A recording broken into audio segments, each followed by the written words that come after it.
Hello and welcome to another episode of Starside Chat. I'm one of your hosts, Zach, and joining me as always is Aaron. Hello! And Palworld continues to sort of grow its footprint in terms of the cultural phenomenon that it is. I guess we can just launch into this because you and I have played a little bit of this. I hadn't played it last week when we talked about it, but I have played some this week, so we can get into that. And then I have also played Like a Dragon Infinite Wealth. I've started it. I have finished Prince of Persia The Lost Crown. Whoa. And there's a bunch of kind of big news this week, in particular Microsoft layoffs. So I guess we got to talk about a lot of stuff this week. But lots to talk about. But yeah, let's get into some Palworld because you have played more than me, I think. Last week, I played for about an hour and a half. I logged back in. It did crash on me a couple of times, although it also downloaded an update, and I don't know that it's crashed since then. But I don't know. In general, I am not super into Pokemon games, but this one I have just been enjoying looking at all the crazy animals and doing a bunch of weird stuff. I probably only have like less than 3 hours in it. But you've played a little bit more. I a little bit thought that this might work for you a little bit better just because you like games like kind of Factorio.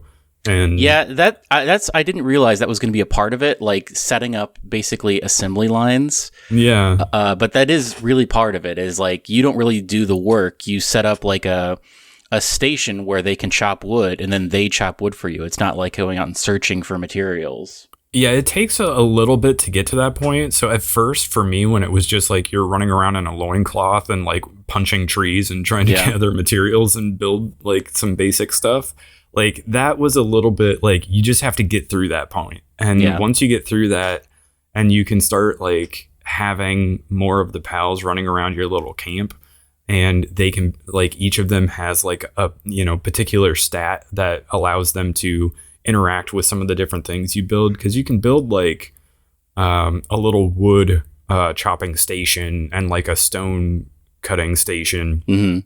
And if you have the right pals out there, they'll just go do it for you.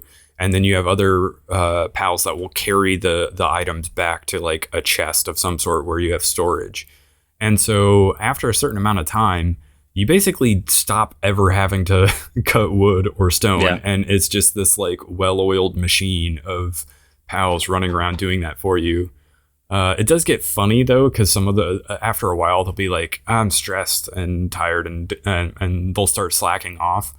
And normally you can also build like a little spa for them to go rest in for a little while, and then they'll get back to the work again. But you can also just like go to your little pal computer terminal thing and just like swap them out for a different one if you have more than one of that type of pal. But you can also like you can murder them. With the butcher knife. With a butcher knife. I haven't done that yet, but I've heard that it makes there's like a little sensor bar over them. They pixelate it. Which is funny to me, but they kind of know what they're doing with that. It's almost like Happy Tree Friends style thing where you have this like juxtaposition of like cute, cuddly creatures, but like horrible things happening. But no, I've played enough to get to the point where you get through all the tutorial stuff. Because the last thing you do for the tutorial quests that they give you is go like raid that tower and take on that boss or whatever. And so I've made it beyond that, and I'm like maybe level 16, 17, somewhere in there. And I've just been like building up the base. I haven't done a ton of exploring yet, which I should do more of. But I'm enjoying it. I think it's fun. I kind of get why people are into it. It is a little janky. We're playing on Xbox. The Steam version is a little bit further ahead than the Xbox version. Just because it's easier to pump out like hot fixes and updates to Steam. That you don't have to like go through any sort of certification process with Microsoft before you drop it. So if you're playing this on PC via Xbox Game Pass or on your console via Game Pass, then you're a little bit further behind the Steam version. But it's crazy to me that it hit like 8 million. It really took over. Well, this is 8 million on Steam alone. in less than 6 days. And that's not even counting like the number of people that are playing on Game Pass, whether that's, PC or console. So it really has taken over in a huge way. And so Nintendo did release a statement finally on it. A lot of people were wondering if they were going to sort of sue the makers of Palworld over like intellectual property theft of some sort, but they are evidently they've received a lot of inquiries about it, and so they intend to sort of investigate and see if their intellectual property was infringed on at all. So that's basically what they said they're going to do. They haven't like taken any actual steps. But we did also put in the show notes there was a Pokemon mod for Palworld that basically turned it into Pokemon where you could run around as Ash Ketchum and basically all the pals were just straight Pokemon. Yeah, but they looked pretty good too, but the place that was hosting the mod, Nexus Mods, which is a famous website for hosting mods, shut it down basically before Nintendo could even do anything. They were like, we don't feel comfortable about this because, Nintendo has a history of being litigious, so we're not going to host this mod anymore. And there's probably still ways you can download it, but you cannot get it from Nexus Mods anymore. Yeah. You knew it was only a matter of time before something like this happened, where somebody modded it in there. I think it happened a little faster than I was expecting, but yeah, probably a good idea to shut this down before Nintendo comes after you. But I guess this, I don't know if you have anything else to say about Palworld in terms of our experience playing it. It just is sort of having almost an Elden Ring level like cultural phenomenon at this point. Everyone's talking about it. Yeah. The two things that I get, like, as far as gaming on TikTok, I'm getting a lot of Palworld videos, but I'm also getting a lot of Enshrouded videos. Have you heard about this Enshrouded? Yeah, I've seen a lot of people playing this as well. It's another sort of survival game that came out. I guess a little bit is having its lunch eaten by Palworld, but there's a lot of people still playing this as well. Yeah, it's kind of like I've heard people describe it as similar to Valheim because it's there's a heavy, similar to Palworld as well. There's a heavy base building element, and I've heard that's the strongest element of this game. It has like the most intuitive building system of one of these like survival type of games. But it seems cool. I mean, it is, I think, very similar and heavily inspired by a game like Valheim, but it's not as like Norse or whatever. But I mean, you are, punching rocks and punching trees and getting wood and whatnot. You do have a little glider, which you can get in Palworld as well, a little paraglider, like Breath of the Wild type of thing. But I think the standout thing I've read about this is that the building is great, but other than that, it doesn't really stand out from other like survival-based games you can play with your friends. Which, I mean, if you're hungry for another one of these, if you're someone who put hundreds of hours into Valheim with your pals, you can. This is a new thing you can check out. Everything is destructible, so you can make like. There's no caves at the moment, so like if you dig down, there's nothing really going to happen. But you can like basically terraform stuff because you can dig like super deep tunnels and make underground things if you want. It just takes a while. It's like kind of like that Red Faction, the original Red Faction, where they had the Geo mod, where you could definitely like cut into mountains and stuff, but there wasn't really a point to it. There's a little more of a point to it because you can like make a base inside, and I mean it's an interesting little game. It's not really something I think I would play, but if you're hungry for another Valheim or Palworld type of thing, and you don't like, for whatever reason, Palworld isn't clicking for you, I guess Enshrouded is doing pretty okay, and supposedly they're gonna be adding content to it all the time. Yeah, these survival games always seem to do well. Like, they come out, and it's like a big genre for people on PC, I feel like. Because there have been a bunch of these. There was Valheim. There was like that one that was kind of like Valheim, but it was a little bit more almost Diablo-like in its combat, where it was sort of dealing with, I think, vampires, I want to say. I might have that wrong, but it was something like that. I can't remember what it was called. That sounds familiar to me, yeah. But yeah, people love this genre for some reason. It doesn't super click with me. I don't really care that much about it, but yeah, right now the question is, do you want to play a version of that doesn't have Pokemon? Basically? Yeah, what do you want? Do you want Pokemon or no Pokemon? Yeah, and this one, I mean, just from looking at the early access review video that we have in our show notes, it looks like the sort of crafting and sort of base building is more in depth than what you get in Palworld, but and maybe there's even more of a focus on combat, but I mean, again, do you want one that has Pokemon or not? Well, speaking of having Pokemon, big report this week from an unnamed analyst about the Switch 2. Yeah, he's got to stay, anonymous. Otherwise, Nintendo will take them out. But Nintendo Switch 2 supposedly has an 8-inch LCD screen, according to a report. I don't know. This is bigger than the OLED on the Switch that we have right now. Yes. It's bigger than the standard Switch, which was 6.2 inches.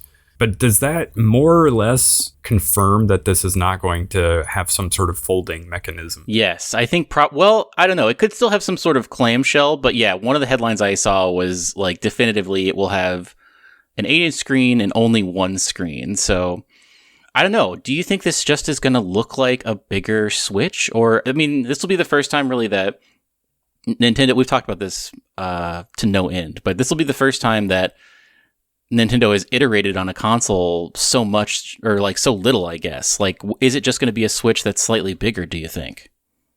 Yeah, I mean, it would not. I think what we want is just a more powerful version of what they already have. And if the screen's a little bit larger, if maybe they've updated the Joy-Cons to be a little bit more ergonomic and to not have stick drift, I think a lot of people would just be happy with that.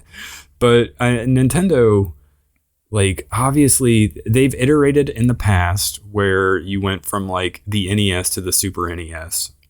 But the last time they did that, it was it was bad for them.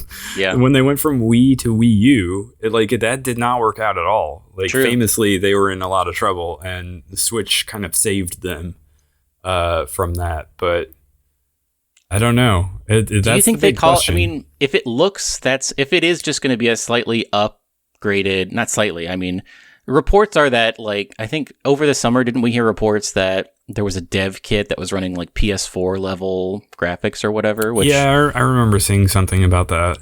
But if it's just a slightly more powerful Switch that's like bigger and slightly nicer looking, do you think they just call it the Switch 2, or do they come up with a fun name for it? Yeah, I mean, it's a good question. Right now, that's what everybody's calling it. And I mean, I have a hard time seeing that Nintendo would fail with that. If they just gave us another version of this thing that everybody already loves, that was like more powerful. But I'd love it. But also, I feel like Nintendo's probably very stressed over whether this is going to be a Wii U situation or if this is going to be, as good as the original Switch, which is still selling like crazy. The analyst in the story also predicted that it would launch at $400, so more expensive than the current OLED model. But yeah, I think a lot of people were disappointed to hear that it was only going to be as powerful as a PS4. But you have to remember that this is like a portable console that just happens to be able to dock and play games on a TV. I played Ghost of Tsushima on a PS4 and it looked pretty good. Yeah, I mean, it's true that you can do a lot of... There are a lot of games that are running on PS4 or capable of running on a PS4 that still look Uncharted pretty 4 great. Was on... I mean, all of those Naughty Dog games, not Last of Us Part 2, those... Uncharted 4 and Last of Us Part 2 are probably the two most beautiful, high-res games I played on PS4, and they looked pretty good.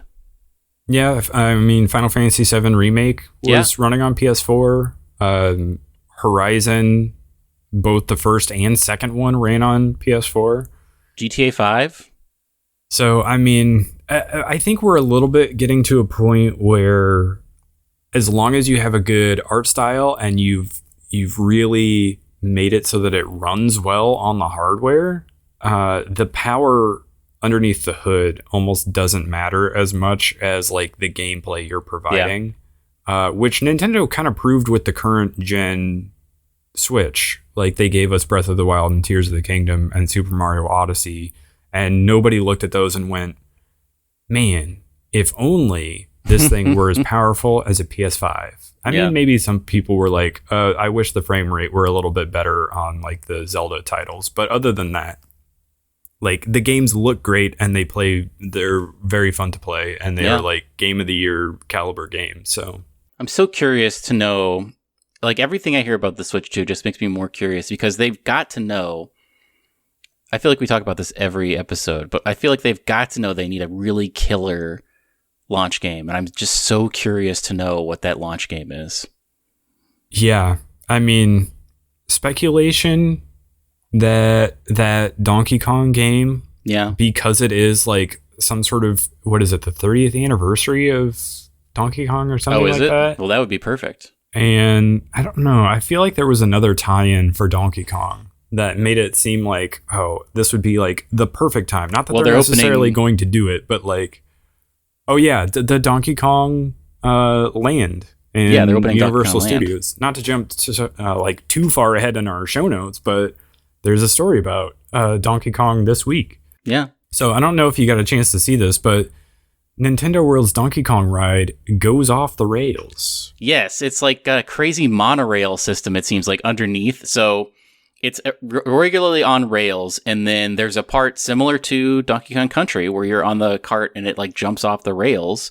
There's a part where the rails end and it seems like your cart is like fully off the rails, but in fact it's on just like a monorail arm under it. But it's like it looks pretty crazy. Yeah, it looks like it jumps from like part of the rail to the next rail, just like it does in the SNES games. So it's a cool, innovative thing that I'll be curious to see how it looks like once people start uploading videos of it in its full release. But you think it would be like they go all in on Donkey Kong this year? They could. I mean, they went all in. There was the year that Mario was the anniversary, and like everything was Mario themed.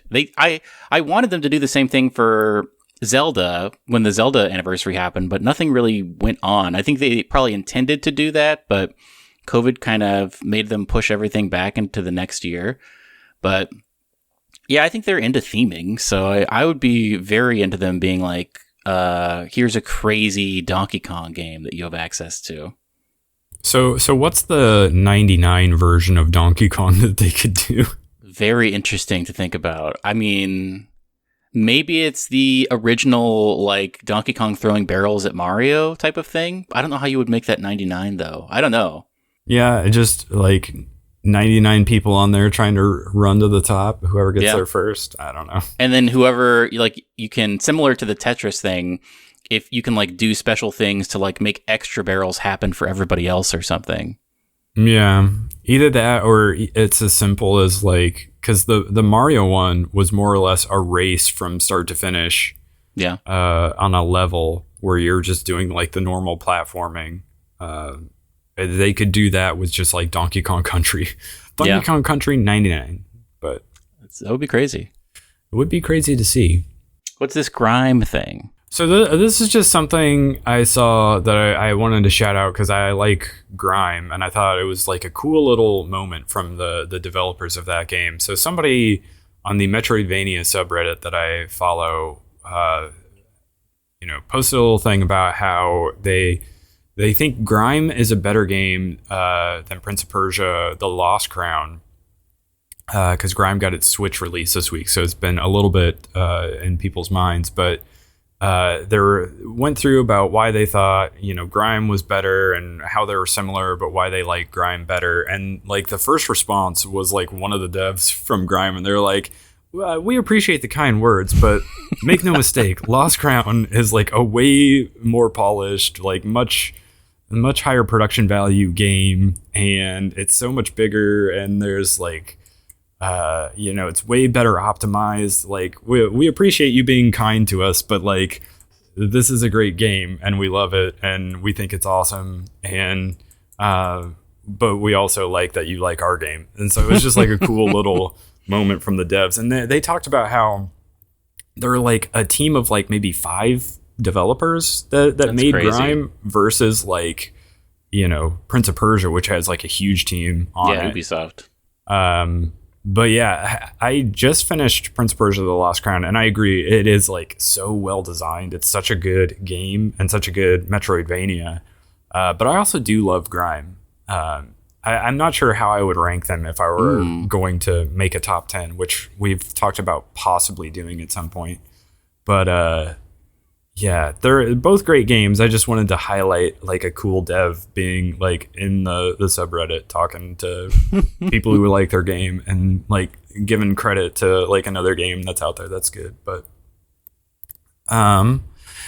let's get into the bad news of the week. So Microsoft laid off a bunch of people this last week. I think it was like 1,900 people. Yeah, 1,900 staffers. I think they did say that they have like 22,000 people on their team. But like 1,900 people, that's a lot of people to lose a job. But it's like more bad news for the games industry. And maybe a little bit ties into conversations we've had in the past talking about games crash like there was in the 80s is potentially upon us. Just with like a lot of companies sort of not having the kind of profits that they're expecting and having to lay people off and maybe companies going under. But yeah, this is a big bummer, I think. They canceled some sort of survival MMO that's been in development for a bunch of years. They were just like, we don't need this anymore, so this project is terminated. Yeah, which, I mean, you look at Palworld and Enshrouded came out this week, and there's obviously an appetite for survival games out there. So crazy that, and that game, from what I recall seeing, maybe I don't have this exactly right, but it was definitely in development for like multiple years by this point. And to just have that sort of cut out from under him. Well, part of it, I think, is like, when you merge, all of a sudden, like Microsoft already has a bunch of people in like, billing and accounts and a bunch of random other stuff. So everyone at Activision who had those jobs basically is unnecessary. And also, firing a bunch of people is a really good way to juice up your quarterly profits in the short term, where like now you don't have to pay 1,900 people salaries. So you can say like, well, we're very profitable right now. Don't think about why we're profitable, but we definitely are profitable right now. So part of it, I think, is that just redundancies happen. Like now there are multiple people with the same jobs, and that doesn't need to be, because Microsoft already has a network of people. So you don't need like Jim in accounting who like, oh, I worked on this Activision game. Well, no, Microsoft has a whole accounting department. So you're fine. You can just leave. But I don't know. It's not a great situation. It's like, it's a bummer when Activision Blizzard is a kind of a crazy example because it's so giant, but you hear about a lot of studios where it's like a cool little studio, they get acquired by Microsoft, and then, or you like Embracer Group is another example of this, where they acquire a cool studio and then a couple years later they're like, we're disbanding the studio for financial reasons. And it's a bummer because you want them to just be able to make their great games, but now they're like part of an entity, like Dead Reckoning, the entity. Yeah, I mean, you want it to be like when, like for instance, when Sony bought Bungie, and they're just like, all right, just do your thing. Do your thing. Yeah, we'll give you all the resources you need, and we won't interfere with your like structure. You can just be an external unit to us, but we technically own you. Anyway, what is this Monkey Man trailer? A bunch of trailers came out this week, including the Jake Gyllenhaal Roadhouse movie, which I did not watch the trailer for, but it seems crazy. This is something interesting. This is directed by Dev Patel, who you will know for a bunch of other things. But he directed this, and it's sort of it seems like it's a little bit of a John Wick type of revenge story. And he just like does a bunch of kung fu, and it looks really good. There's like a bunch of cool one shots where he is like doing like John Wick-esque fighting. It looks very, the cinematography looks great, and it seems like it's going to be a really fun little movie. And yeah, I don't know. I watched this trailer like 3 times because I really like the beats in it, and the action looks really good. And this is something I would go to the theaters to see. And also, this is, I think, being produced by Jordan Peele. And Jordan Peele was like, I saw this, and it definitely benefits from being watched in a movie theater. So I'm going to make sure it doesn't just come out on streaming. It's definitely going to be in theaters, which I think is cool.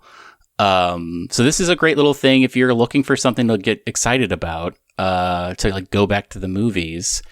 I think this is going to be a cool one. I think this is going to do really well, and I think it's going to be awesome to see on the big screen. Yeah, I'm just watching the trailer now. I hadn't seen this before. I definitely recognize Dev Patel. He was in Slumdog Millionaire. If you get to like the minute 45 mark, that's when he starts doing action stuff.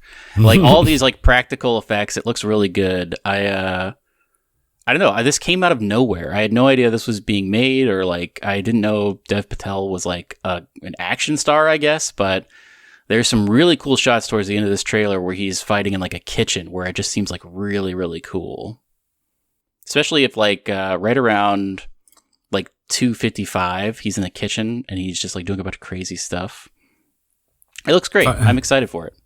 Fighting in a kitchen makes me think of that one, the Raid movie. Yeah. Raid 2. There's a really cool fight sequence in that movie. Raid and Raid 2 are great. I watched Raid in theaters. For some reason, it came to a theater in Cedar Rapids. Oh, really? Yeah, I was just like, why is this here? And so I watched it, and it was great. And then the second one came out, and I had to watch it on DVD. But I do not remember that. That's cool. I would have definitely watched the second one at the theater if it had come to theater. But second one's great. I haven't watched the first one in a long time, but the second one is so good. It's so good. 2 great movies. But anyway, that's a great movie recommendations. A higher note to end the news segment on than that bummer layoffs thing. Yeah. No, this looks cool. I would watch this. So let's get into the games that are out this week. Tekken 8 and Like a Dragon Infinite Wealth have both come out, and both have been reviewing well. This is like one of those crazy times where it's like late January and you don't really expect to have a lot of new games to play, but you have Prince of Persia, Palworld, Tekken 8, and Like a Dragon Infinite Wealth. And next month is when Final Fantasy comes out. It's true. So it's a crazy time, kind of unexpected. I have started Like a Dragon Infinite Wealth. I don't know if you want to dive into that. Let's talk about it. Yes, I'm very excited to talk about it. Yeah, so I am just far enough to have made it to Hawaii, which is where this game is set. Like, it does open up in Yokohama, and you're hanging out with Namba and Adachi, and it's like a few years after the last game ended, and you have sort of disbanded the 2 big Yakuza clans there, and you're sort of working at hella work to try to help like ex-Yakuza sort of integrate back into society and get jobs and stuff like that. And things kind of go south, but somebody comes along and is like, hey, your mother, because like how Ichiban Kasuga was like born and raised is sort of a big thing that happens a lot, or they talk about it a lot in the last game. Yeah. And now in this one, they're like, hey, your mom is from Hawaii, and she actually lives in Hawaii and wants to meet you. And so you get sent there, and some stuff goes down, and you end up sort of meeting up with Kiryu, who is like the main character of all the past Yakuza games. And so now you're just like hanging out with him and palling around in Hawaii. And so I'm just like, I'm only in chapter 3, so I'm not super far into the game. It does take a little while to get to Hawaii, but so it was like really cool to be like back in Yokohama, running around and seeing all these places that I recognized from the last game, and like hanging out with those characters again. But yeah, it's fun to now be in Hawaii and have like a different location and to start building up my party and to kind of see where the story's going. They do such a good job with the writing in these games, and I really like how they write their characters as well. Ichiban is definitely like one of my favorite characters from like any game from the past like however many years since that game came out, and so it's like really fun to be back in that world and hanging out with those characters again. How's the new combat system? So I was trying to remember, like, you and I didn't love the turn-based combat at first in the last game. It took me a little while to come around to it. I think once you start getting like different jobs that you can like, which affect basically your class for your different characters, once you start swapping those out and experimenting with some of those and trying out some of the different abilities, I think it did start to click with me, and I did start to like it. But it was a little bit slow getting into it for me. This game already, maybe it's because I know the combat better from having played the last one. I already like it better than I did when I started out on the last game.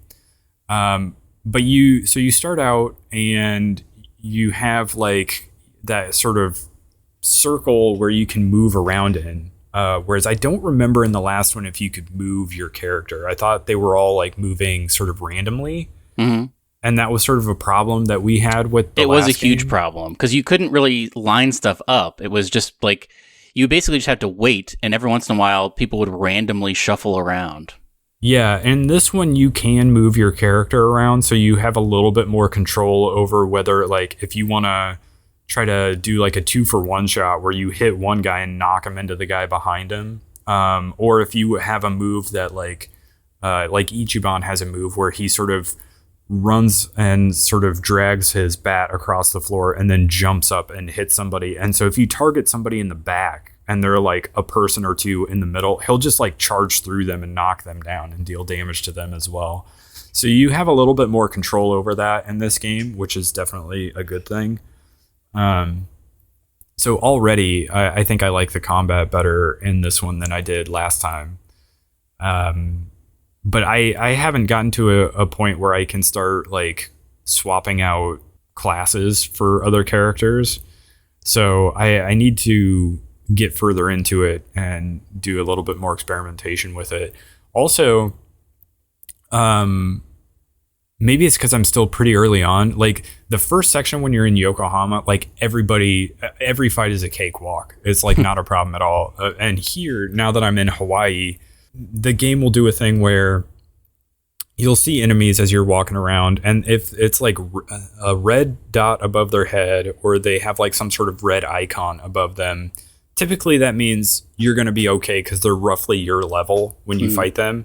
But you'll also run into these people that have like a purple icon above their head, and those are people that are above your level, and you want to avoid them. And I have done the thing where I like will save it and then try it out and see if I can get through those guys, and they always destroy me. And so I'd have to reload my save. But again, I'm still pretty early on, so like maybe I just need to do some more leveling.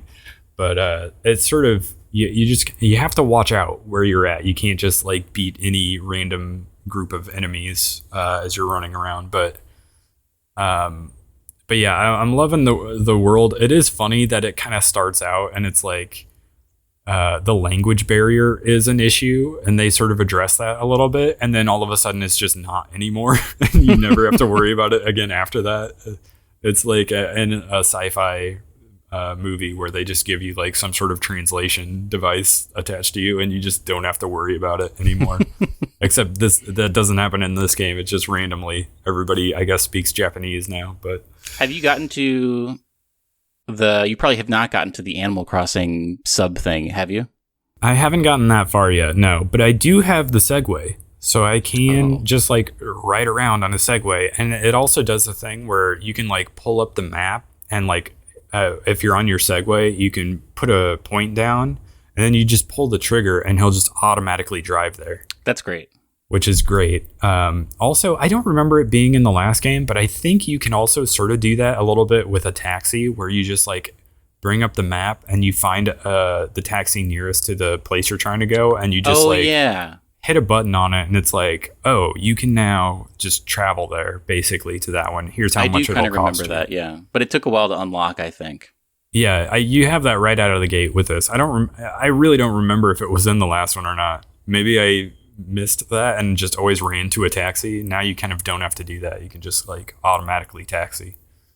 But yeah, I'm into it. I didn't think I would be as into it because I was in such a Metroidvania mood. Mm-hmm. And I was like, well, I'll play this because I played the last one and I liked it. But I've gotten like super into it. And I'm to the point where like all those little challenges that like build up your personality stats, you know, like your I don't even know what they're all called, but like they build up your personality, like your like how nice you are or how smart you are and all of that thing. Yeah, it builds up all of that stuff. And there are like these little challenges associated with them, like ride in a taxi 10 times or like take 30 pictures with the in-game camera or like talk to random people on the street like 10 times or all of that. And I want to do all of that stuff for some reason.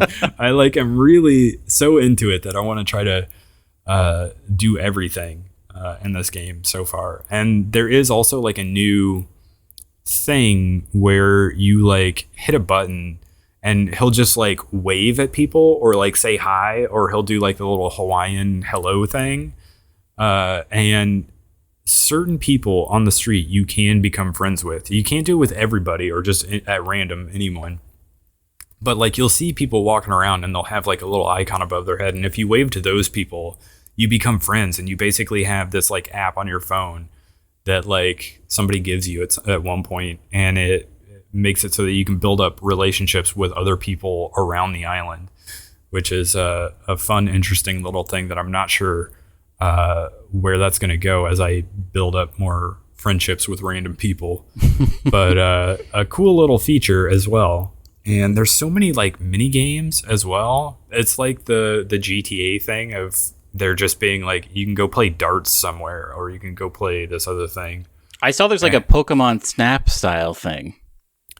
I think there's like a Pokemon game basically within this game where basically you have like the Sujimon, which are these like weird creeps that you will find and fight, and then they get added to your like Sujimon decks. And I haven't gotten into that yet, but I'm very curious to see what that's like. But there's also like a weird like dating app mini game thing as well, where you like update your profile and then you'll get responses from people, and then you try to have like a chat on your phone with them. And if you chat them up in a way they like, then you can go on a date. And I tried it once, and the first date I went on to meet this person. It ended up being like a very fat man instead of the girl that he was portraying in the app. So they have like, I don't know, their sense of humor about it as well. But there's just a lot to this game, and I want to play a lot more of it. So, but I'm very much enjoying it so far. Well, I also want to hear about your Prince of Persia Lost Crown experience. Yeah. You've 100%'d it. So I would have the platinum if not for one of the side quests is bugged. Oh no! You have to go to this like sort of pirate themed area, and there's a side quest where you meet this like captain guy, and he's like, "My lucky parrot has like flown away. Can you help me find it?" And it's basically a jumping / platforming challenge where you have to platform all the way over, like go across where the parrot is, and then jump all the way back again. And the parrot's supposed to fly into the room, and the captain will be like grateful to you, and he'll like give you some sort of reward or whatever. And for whatever reason, when I did that, the parrot just like didn't fly into the room. And so I went into the room, tried to talk to the captain, and he just said the same line of dialogue from before. And then when I went back outside, it was just like hanging out, just like hovering just outside the door. And you're like, I didn't know what to do. So I like fast traveled away and back again and like tried to reload it, and now the parrot's just gone and the captain just is repeating this same line of dialogue. So I was robbed of the platinum because that little quest is bugged, but I've done everything else and have all the other trophies in the game.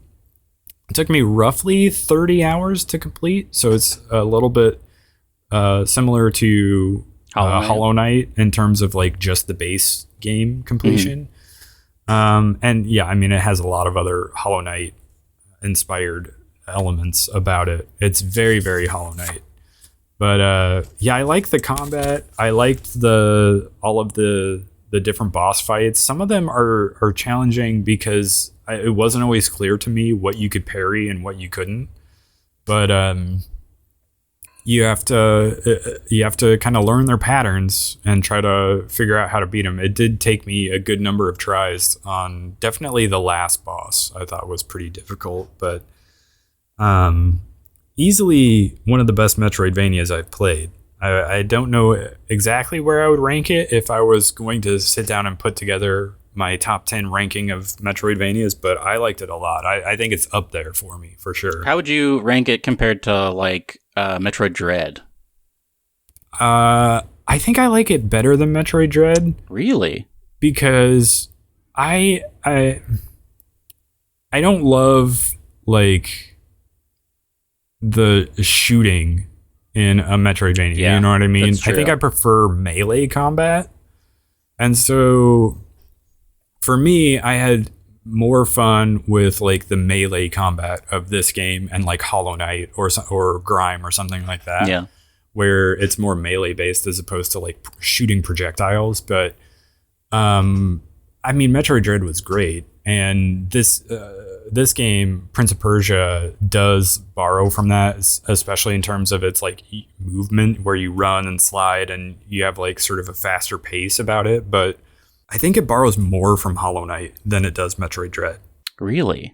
Yeah, and good variety of boss fights. I think there's a lot more platforming and puzzles to this game than something like Hollow Knight, which is something I liked. I think that's one of the things that this game is getting a lot of credit for, is just being super well paced, where like it does have platforming, it does have boss fights and combat rooms, and it does have puzzles, but it does like a really good job of like mixing it up and doling all of that out, so it feels like you're not doing one type of thing like exhaustively, and then you're like, okay, well, where's the platforming stuff now?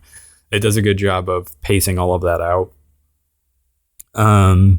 But yeah, it also does a good job of pacing out like the upgrades, and how it's just like every Metroidvania, a good Metroidvania will be like, you start out and all you can do is jump, and maybe you have like one sword strike that you can do, but by the end you're basically flying around, and you feel this like great sense of progression where no matter where you go, like before you're like, oh, I can't get to so many different places. I can see them, but I don't know how to get there. And by the end you're like, it doesn't matter where I go, I know I'm going to be able to get anywhere.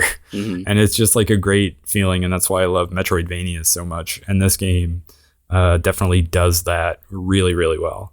So I definitely have it up there. I have a question for you. Okay. I forget if we were recording when we started talking about this. Maybe we started talking about this before we started recording, but we were talking about the kind of sad state of GameStop right now. Oh, yeah. You went in to try to get, was it Like a Dragon? I went to Target to get groceries, and I was like, I've got a gift card. I'm just going to go ahead and also buy Like a Dragon Infinite Wealth while I'm here. And Target didn't have any. And I just immediately knew not to bother going to GameStop, because the past like year, basically, every time I go into GameStop and I'm like, hey, do you have this game, this new release? I'll go out on release day and be like, hey, do you have this? And they'll be like, they've never even heard of it before. They don't even know what I'm talking about. They have to search for it in the computer, and they're like, oh yeah, we don't have that. And like that did happen with Prince of Persia. It didn't happen with Like a Dragon, because I knew not to even bother. But like I did go there to try to pick up Prince of Persia, and they didn't have it. So like I can't understand what GameStop is doing if they don't have the latest game releases, because they also don't do old games, do they? I think they stopped doing that a long time ago. Memorabilia now. You can get like Hulk hands or whatever from there. Yeah, and Funko Pops and stuff like that. But here's my question.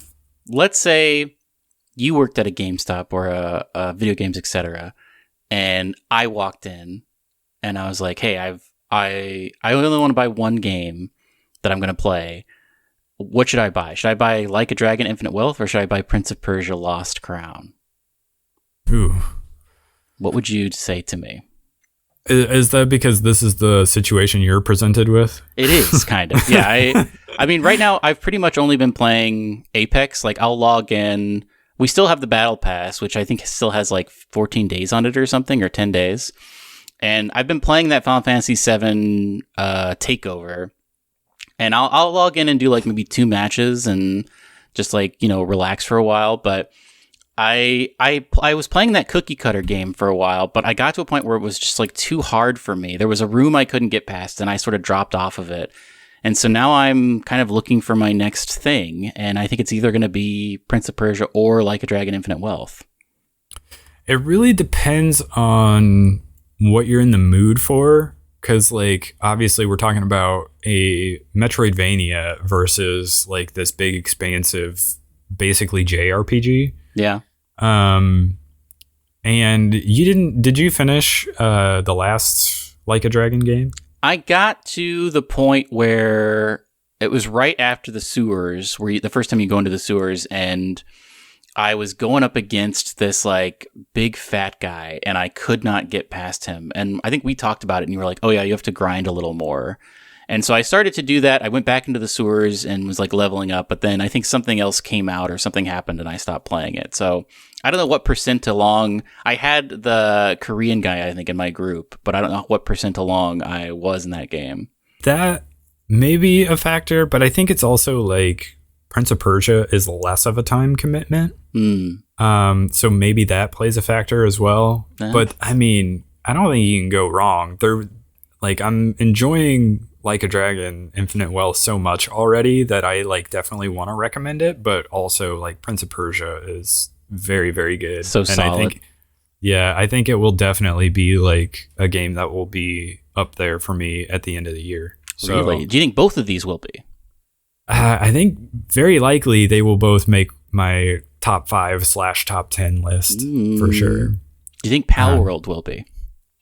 That's a good question. I don't know if so when I first started playing it, and there's that moment where you get to the point where it's basically you've set up a conveyor belt of like them automatically doing everything for you, where you're like, man, this is like actually working and it's very cool. But like once I got kind of beyond that, I was a little bit like, I don't know if I care that much about playing more of this. Yeah. And so I don't know if I will stick with it much longer, especially now that I'm playing Like a Dragon Infinite Wealth. So I don't know. I guess it's going to depend on if they are quick about like adding interesting stuff down the line. Yeah. Like maybe I'll go back to it at some point, but for now I'm like kind of good on it. I feel like I've played enough to like get it and be able to be in on the conversation without like necessarily needing it to take over my life. But Zach, did you know the next season of Apex is season 20? Is it? Are they doing something special for it? I think they might be, because I don't know what they did for season 10. We're in season 19 right now, Uprising. But people speculate that we're going to get a new map, the city map they've been saying is going to be coming out in possibly not that long from now. Because, like I said, I think the Battle Pass, the season is about over. It's, I think, only like 15 days left or something. That's interesting to me. Yeah. If you were to pick up Prince of Persia, where would you play it? I guess I would probably... that's a good question. I probably would play it on Xbox now that I think about it. Well, I don't know, because my Switch is still connected. I mean, it would probably look a little better on Xbox, but then I could also, if I wanted to play it on the go, Yeah. Well, I was going to say, I think they did develop it for Switch first because they wanted to make it so that it would still look great and run great and probably at around like 60 frames on Switch. Yeah. And then they just like up-resed it to the other consoles. So maybe it does look better. Then. It does look better on the other consoles, but it like is not like a huge noticeable thing. What did you play it on? I played it on PS5, but I have heard that the Switch version is not terribly compromised by the lesser hardware. So if you want to go Switch so that you have the option to like play it while you're sitting on the couch, like that's not a bad way to play it. Another variable I have to decide. Yeah, I was going to say, so that's another option for you. If you're to the point in your adult gaming life where you need to be the option to be able to play it on the couch as opposed to sitting at your Xbox or like your PC or something like that, then that could be another factor in your decision. Well, I'll let you know what I decide. Anything else you've been playing, watching this week? Not really. This kind of ties into my parting wisdom I was going to give. I think I talked a little bit last week about Delicious in Dungeon, which is coming out right now. It's airing on Netflix. I really like this show, and I started reading the comics as well, kind of alongside. And generally, I am a subs guy. I like to sub anime, but the English dub for this is actually really good. And I have, for some reason, been watching the English dub of it, and it's a cool little story. It's basically Dungeons and Dragons meets like a cooking show, at least initially. I've heard it like starts to not be as much about cooking, but I really like it. It's like the main show I'm watching right now. It comes out every Thursday. So not only is that something I've been watching, but it is my parting wisdom is to check out Delicious in Dungeon, either the comics or the anime. The anime is actually like really faithful to the comics, as I've been because I'll watch an episode and then I'll read the manga, and it's like pretty much 1-to-1. Like they really good job of like translating the comedy and like the action from the manga. And I think probably this is what I did with Chainsaw Man is like I was reading it and watching it, and when the season ends, I don't know how many episodes are supposed to be in this season, but when the season ends, I'm probably just going to continue to read it and just like read it in high gear and finish it off. Because it's really good. It is completed. Like the original author is done making them. The story has come to an end. So it's a great little story, and I really like it. It's the characters are cool, and the setting is very cool as well. So check it out. And that's also your parting wisdom for this week? It is. I think you should check out the comics or watch the anime, because it's a really cool thing that I am excited to dive more into the world of. And on that note, go ahead and follow us on Instagram, YouTube, and Twitter at Starside Cafe. And we'll catch you on the next one. Goodbye. Goodbye.